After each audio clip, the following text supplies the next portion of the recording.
Primitive heart tube. The parts of the primitive heart tube, this is arterial and this is venous end.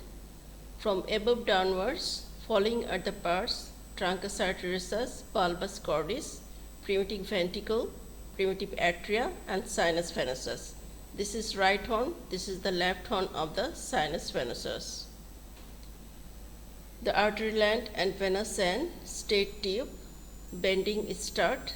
The arterial end is shifted downward and the venous end is shifted cranially.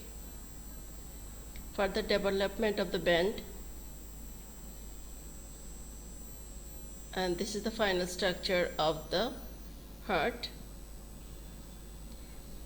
This is the primitive heart tube. If we divide by a line, the truncus arteriosus became two part, bulbus cordis, right half, left half, primitive ventricle atria, right half, left half, and this is the right horn of the sinus venosus, left horn of the sinus venosus. So the truncus arteriosus is divided into two parts and form the pulmonary trunk and aorta.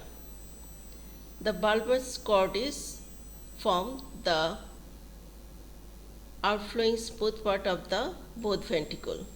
This is the right ventricle, this is left ventricle, this is the outflowing smooth part, this is the outflowing smooth part. This two smooth part is derived from bulbus cordis.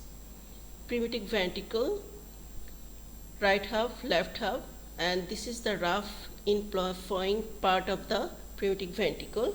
So both inflowing rough part of the ventricle is derived from the primitive ventricle. This is primitive atria, this is atrium. Both atrium has rough part derived from the primitive atria. And the right horn of the sinus venosus, the right atrium, smooth part of the right atrium is developed.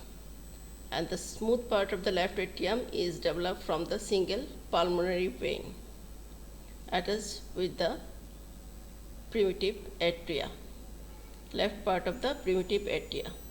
And the left horn of the sinus venosus is developed coronary sinus. So this is all about primitive heart tube.